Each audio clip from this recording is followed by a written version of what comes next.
Hello बच्चों, let's read the question. The question says if enthalpies of formation of C2H4 gas, CO2 gas and H2O liquid at 25 degree Celsius. तो जो enthalpy of formation है C2H4 की, CO2 की और H2O liquid की यहाँ पर गिवन है एंड 1 atm प्रेशर।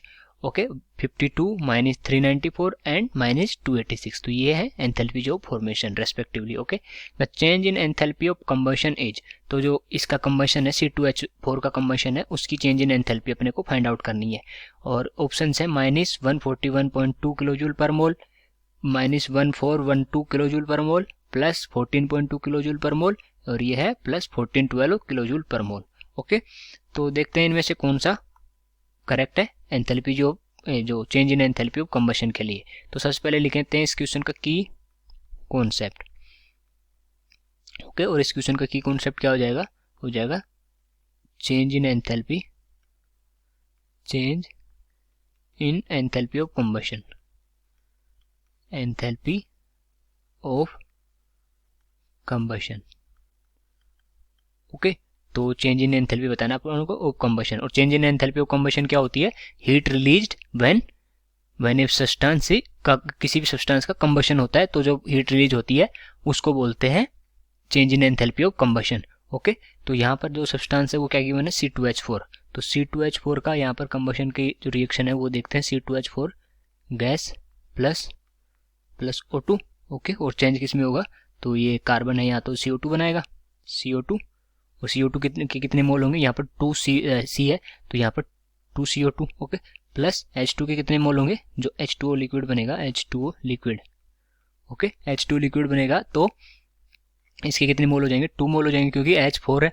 और यहाँ से अगर इसको बैलेंस करें तो जो ऑक्सीजन है वो कितने आएंगे? 3O2, क्योंकि यहाँ पर 6 ऑक्सीजन हो जाएंगे, यहाँ 4 + 2 6 हो जाएगा। ओके, तो ये होगी reaction for combustion of C2H4। तो अब लिखते हैं जो एंथैल्पी ऑफ कंबशन है, enthalpy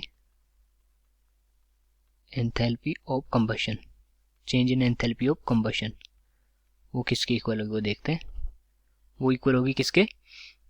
summation of del FH, मतलब एंथैल्पी ऑफ फॉर्मेशन ऑफ किस साइड में? प्रोडक्ट साइड का, product side, minus summation of del FH of reactant side.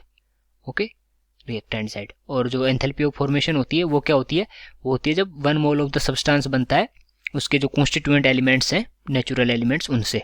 Okay, तो यहाँ से अगर देखें इनकी जो चेंज इन एंथैल्पी है, एंथैल्पी ऑफ फॉर्मेशन, वो लिख लेते हैं।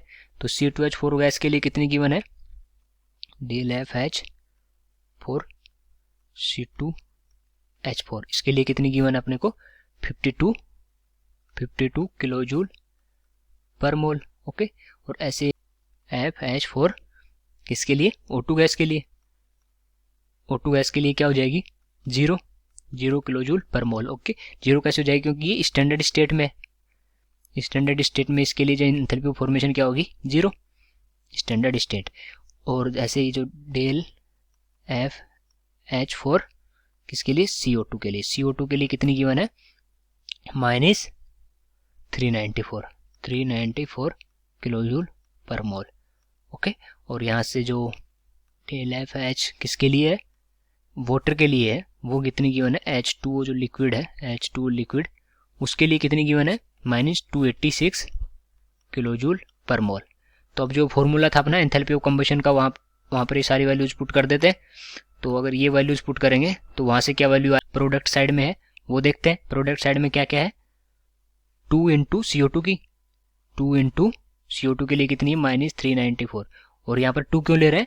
क्योंकि जो एंथैल्पी ऑफ फॉर्मेशन होती है वो 1 मोल ऑफ सब्सटेंस के लिए होती है। ओके, तो यहाँ पर जो 2 मोल है तो 2 मोल किसके? 2 से मल्टीप्लाई कर देंगे, प्लस ये जो H2 लिक्विड है इसकी, ये भी 2 मोल है, 2 × कितना आ जाएगा यहाँ पर? माइनस 286।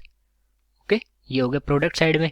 और माइनस में करें जो रिएक्टेंट साइड में है वो केवल C2H4 की आएगी, 3O2 की तो नहीं आएगी क्योंकि ये 0 है। तो ये कितनी आ जाएगी? माइनस 52।